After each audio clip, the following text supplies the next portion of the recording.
Hello, I'm Dr. Dudley Harris. As you can see from my microscope here, I am an ophthalmologist. I want to introduce my good friend, Dr. Abdu Kadri. Dr. Kadri was born in Lebanon in 1951. He moved with his family to Brazil in 1953, and he was there for about 10 years. And of course, he learned to speak Portuguese and Spanish, so that explains why his Spanish is so good. He moved back to Lebanon in 1962, and he was there for 10 years. Dr. Kadri moved to the United States with his family in 1972, and he's been here ever since.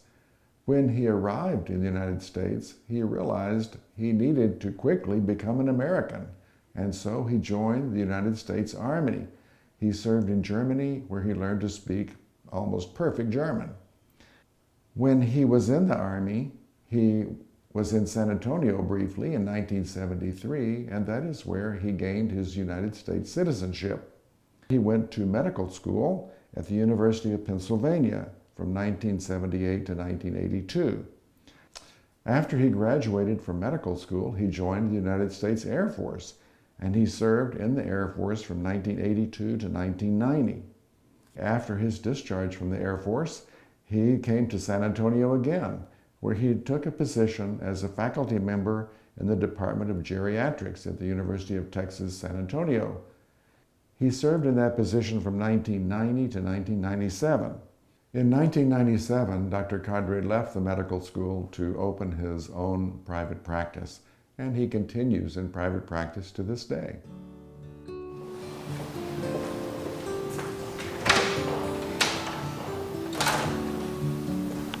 Show me the afternoon. Is that tomorrow? Do something. Antibasal cell that I had one. You had one? There, it was taken off a few years ago. Yeah, I used to see the areas of redness from your glasses. I'm just going to try to make sure we don't have anything going on with your carotids or with your heart. If you don't mind, I'm going to listen to those and listen to your lung. That will be an added bonus. There's nothing that I suspect will be there, but I'll listen. If you don't mind, just look straight ahead. Dr. Kadri and I have breakfast at Jim's once a month. A couple of years ago, I said, Abdu, my shoulders hurt. And he listened to my symptoms a little bit, and then he said, you might have PMR. Well, my symptoms got worse, and I went to see my family doctor, and then I went to see a neurologist, and then I went to see a rheumatologist. And after those visits and testing, the diagnosis was PMR. I, of course, already had a deep appreciation for Abdu's knowledge of medicine, but after he made that diagnosis, I was really impressed.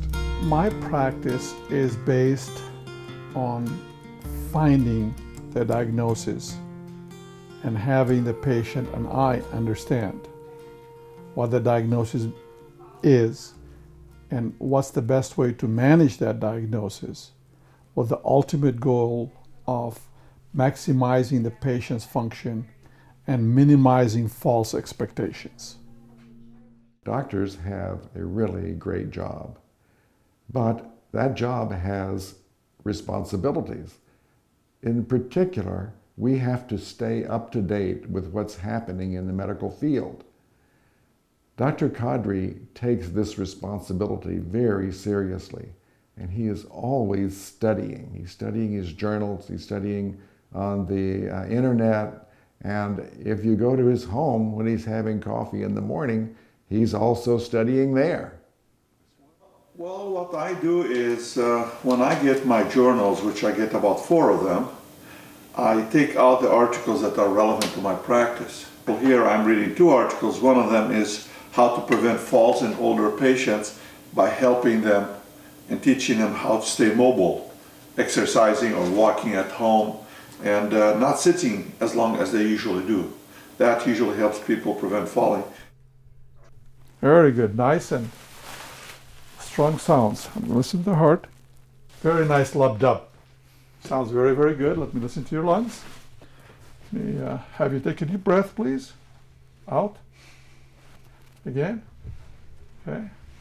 It is so nice to hear a healthy lung that has not been damaged by smoking. Thank you very much. If you become Dr. Kadri's patient, you will find that he has a very clear view about his role in taking care of you. And sometimes doing all the testing is not necessary, so you have to know which test to choose.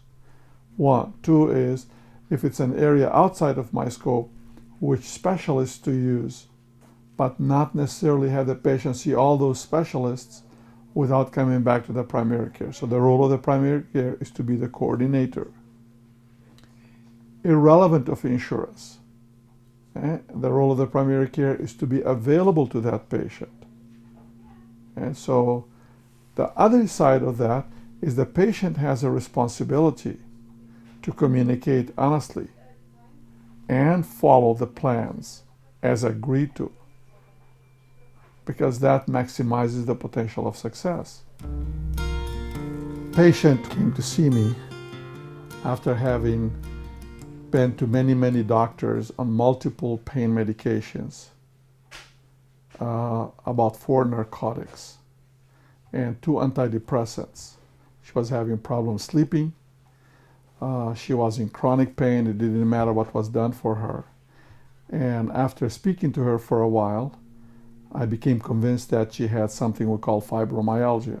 Fibromyalgia is not a diagnosis that has a marker. You cannot do an x-ray, you cannot do a lab test. It's only history taking and then a therapeutic response if you give the patient a medicine that helps them. There are very few medicines on the market. There is a new medicine on the market that I gave this lady a 2-week sample, and within day 10, she came back telling me that this was the best medicine she ever had. She was able to sleep, and very slowly we took her off all her narcotics and her antidepressants, and she used only that medicine. That was very rewarding. I find that the opportunity to participate in a person's life is very unique and a big privilege for the physician. And being able to walk with them while they're my patient is very important to me. I want them to participate in their decision making. I want them to understand. And I try to explain to them that the best knowledge available today is limited. And I want them to understand that limitation. I don't want to give them false promises or tell them something that is not real. From my perspective, I cannot always solve a problem, because if we could, nobody would get ill and nobody would die. So if we can accept that premise and have them promise me that they'll do everything they can, and I promise them I'll do everything I can, I think that's the best of the two worlds. And whenever this happens, I find a great joy in it.